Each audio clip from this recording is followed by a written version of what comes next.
Coyote camper. I've been playing Atlas Reactor for about a year and 3 months now, I believe. Um, Played on 3 competitive teams so far, starting with JSC, going to CCG, and now on Midnight. Been playing a lot of Atlas Reactor. So, How would you describe your style as a player? I've I suppose I like to think that I have more than one style at this point, but I like to think that my style can change to fit the situation and the comp that I want to run. Yeah, and you run like all sorts of comps, right? I mean, I've seen you play all sorts of things. I like to play. I like to play firepower heavy. I find that more entertaining, but I can run just about as many supports as I want or as many frontliners as I want as well, and still think I can do well. Do you think that like a firepower heavy composition is a good call for this meta, or are you planning on doing something else when you're playing really seriously? I've I really wanted to run 4 firepowers at the end of last PPL season when Cease won. We unfortunately got kicked, so I didn't get to run that for CCG. But we were practicing and we were going to play it. Uh, I've been continuing to practice it, and I still think it's all right. But I don't know if I'm going to play it or not. It's in my back pocket. I wouldn't be surprised if I play it. Yeah, I mean, like it's surprisingly good, right? So the comp that I know you for playing is uh, Gray, Nyx, Oz, and sometimes L, sometimes Rampart.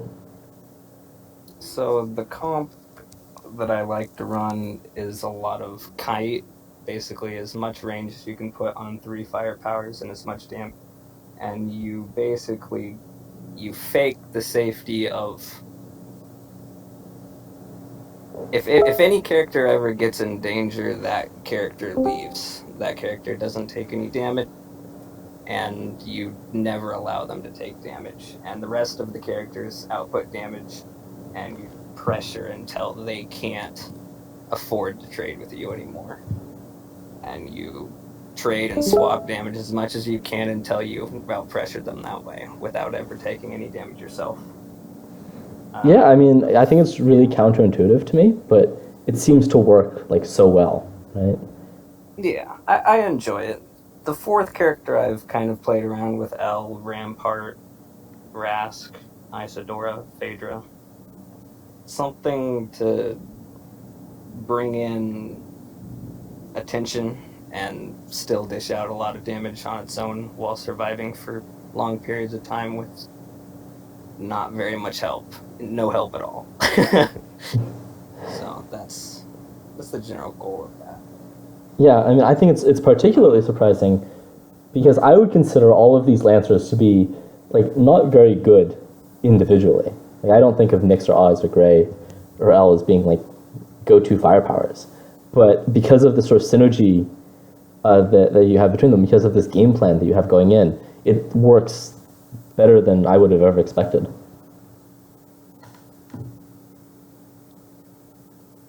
Yeah, that's the general goal.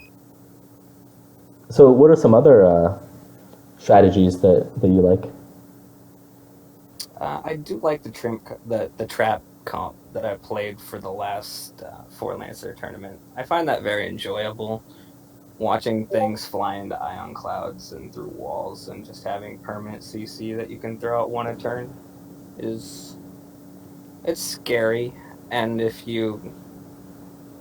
if you pretend to be scary enough, then they'll use all their adrenalines, and then you can kill things. And if they and if they don't think you're scary, then they die. So I Yeah, I like mean, trap comps. I like multi frontliner comps. I like multiple firepower comps.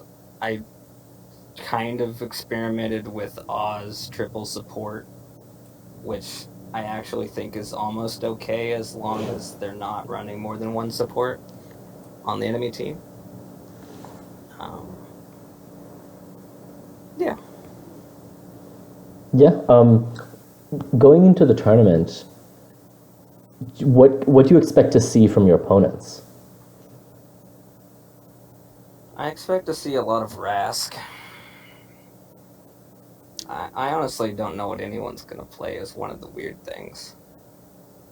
Since there's been a lot of changes, I expect, and I also expect there to be a lot of people just trying to have fun. So I feel like it's going to be kind of counterintuitive to try to actually counter anything, which is kind of sad. Well, I Um, mean, if you know that your opposition, you can try and counter them specifically, right? yes. There are some players that are very highly probable to play specific characters, and tailoring your comp, the number of supports or frontliners or firepowers to try to counter the number that they're going to play or the counter they're going to play is good. Um, I think frontliners in general counter firepowers pretty well if you play them correctly, if they don't have enough support behind them. Yeah, I would agree with that. I don't know. Frontliners have been gotten a lot better, so it's kind of hard to judge anymore. So the vibe I'm getting from the description you're giving of yourself is that you're primarily a very flexible player, and I mean certainly being on a team with you, that's how I feel, right? That however the draft goes, you can play basically anything. So do you have any weaknesses, anything that you think you're not quite as confident about? I I have a bad habit of expecting other players to play specific ways in the way that I would play, and that I expect them to make the same decision I would, and I will make risky plays every now and then. Not very often, but once or twice a game is pretty common, probably, and I try to use that to my advantage. But that is also something you can take advantage of. Yeah, I mean, I know that when I play against you, you just occasionally have like these sick reads and just go all in on something that like works a lot more than you might expect it to work. So that's really good. Yeah, Cata predicts or something that people have. I've been. I'm pretty sure it was about a year ago now, though. But I play a lot of Grimo, and when you shoot people with Grimo mines when they're catting, it makes them think you're hacking or something. Yeah, I was I've thinking of been exactly that. accused Yeah, of hacking. yeah, that's quite the compliment. I don't think many players can say that. I've been accused of hacking by 3 different players at 3 different points in time. That's amazing. Well, Grimo. Yeah, I mean certainly that's something that I always found very remarkable about you, that your kata predicts specifically with Grimo are just like on a next level. It's enjoyable. I enjoy doing that. Yeah. Um, so going into the tournament, are there other players that, like, what other players are on your radar? Anybody I've played recently has done decently well, at least once. There's no good player that I've played that I don't think can't beat me. So I don't know exactly what I'm gonna do. Which could go to my advantage because I'm probably gonna do something random and no one will know. So Yeah, I don't mean, plan on guessing what I'm gonna be doing. yeah, I mean, it feels like you're Um, basically impossible to ban out. So that's the goal. Donjay Evil everybody you've interviewed. I unfortunately don't know the third guy you interviewed. I don't quite remember his name, but I listened to his interview. I've liked your interview so far. Oh, thank you. Hevel beat me the first time we played each other. I don't remember what comp I was running, but I was... The Asana and the Torin were annoying. I agree there. So as a bystander, my biggest aspiration is that Midnight fills the top 3. I think that between the three of us, the three of us being Donjay, you, and Hevel, I think it's kind of a toss-up, but I'm really hoping that we get top 3. I think that any of us could potentially win. Yeah. And it could fall down to comp selection and little things. Little plays, hopefully, are what actually end up determining it, and not misplays. It's more fun. Oh, yeah, for sure. Are you really gunning for first in this tournament? Do you have other aspirations? Do you have a more lofty aspiration than first? Maybe you want to get through without losing a single game? I would like to not lose a single game. That seems unlikely, but I did win all my games last time. I don't think I lost a game. I think I went 6-0, 7-0, something. A couple of them were scary. Incidentally, I also didn't lose a single game in my 4-Lancer tournament. So. Yeah, some of those games get pretty scary, and getting quad Gary ulted in that tournament, and that was that was scary. Gray and Gary together work pretty well. When Gray ult prevents you from wanting to move, and then you get all your characters thrown into a little ball, and Gary ult works well.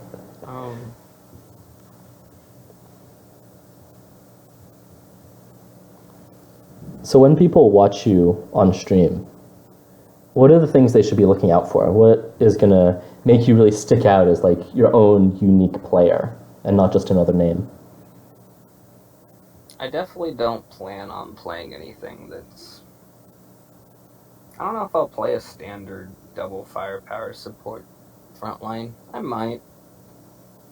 I don't know if I'll stick with the same comp ever, game to game either.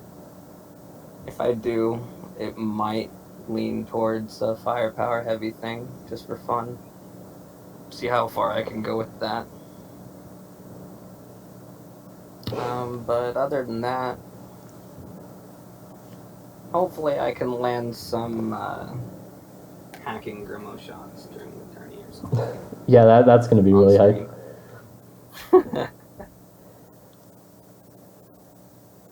So it sounds like your playstyle, at least when it comes to choosing comps, is one that's more reactive, right? You've talked about picking the right comp to suit your opponent, depending on how many supports you want to play, how many front lines you want to play. What about the flip side of that, the aggressive side, where maybe you want to do things that are unpredictable to catch your opponent off guard? Do you think like that as well, or are you more of a reactive player? I tend to be reactive. Yeah, I feel like a lot of the top players are kind of reactive.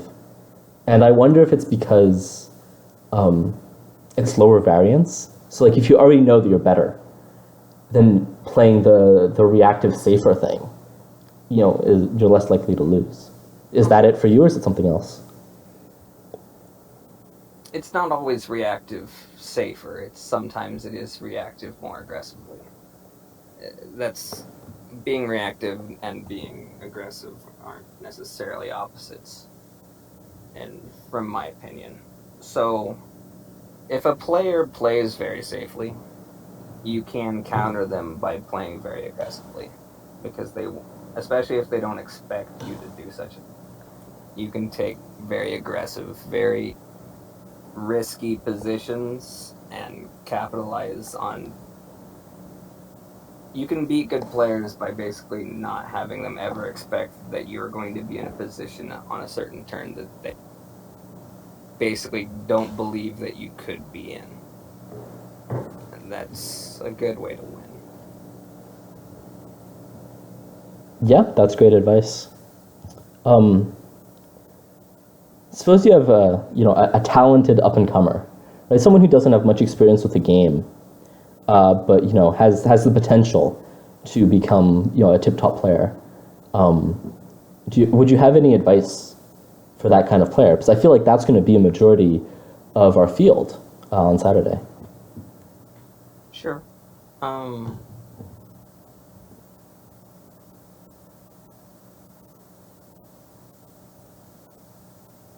You want to play what you're good at.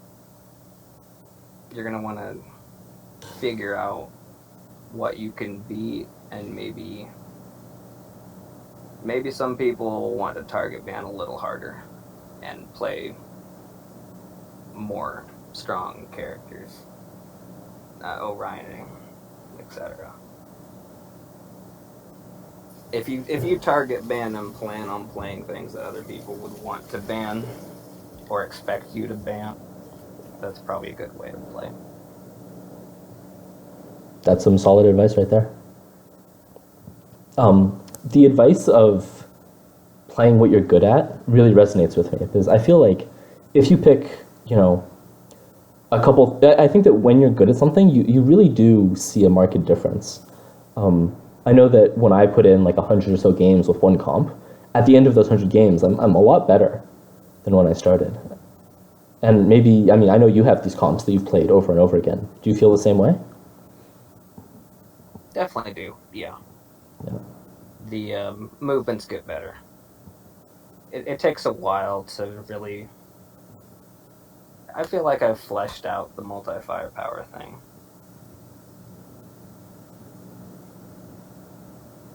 Gotten better at making sure everything stays spread out on different maps. Learning little nuances. Yeah. Um, Beyond being sort of a Gremo player, which I think of you primarily as a Gremo player, but secondarily, I think of you as playing a lot of Blackburn and a lot of Lockwood, or at least you used to. But I haven't seen you play those two that much recently. Is there a reason for that?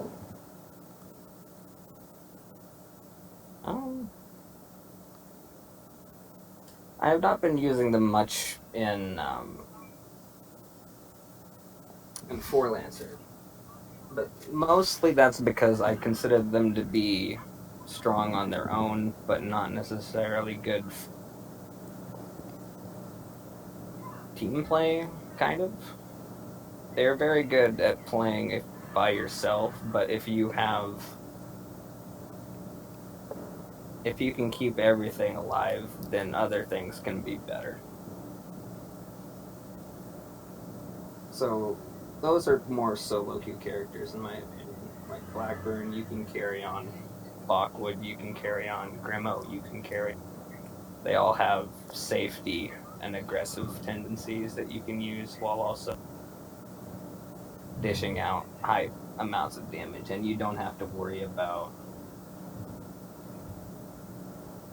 a lot of the other characters. You have to play a lot safer with, and you can't allow yourself to play aggro sometimes.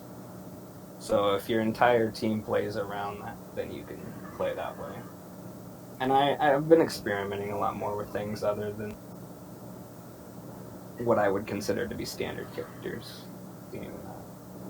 being those three that you mentioned: Blackburn, Lockwood, Grimo. I consider those to be fairly standard. And I've also kind of dropped Celeste out of my pool, which may or may not be because I just expect you to play Lockwood and Celeste, and whenever those comes up for team stuff. Yeah, I mean that makes a lot of sense, and it really highlights the difference between Four Lancer and the other game modes where you're only controlling one. Yeah. It also feels a lot better. Something I think that solo queue and playing Four Lancer changes the way you play, especially in myself. I don't mind if certain characters die. I expect them to die, and I send them out to die. And they are there to allow the rest of my characters to live. And since I'm not... So if I was only playing that one character that's being sent out to die, other people might be unhappy with me or something. Who knows? But Yeah, that's the general concept. Yeah, when you play Four Lancer, you have to develop this more cohesive theory about the game, and that's very interesting. So are there So yeah, things sending suicidal out to die is a general strategy that I can employ. so are there things Go on. that you think you know about the game that no one else knows, like theories that you've developed, just ways of thinking about the game, heuristics that are just not present in the community besides within yourself?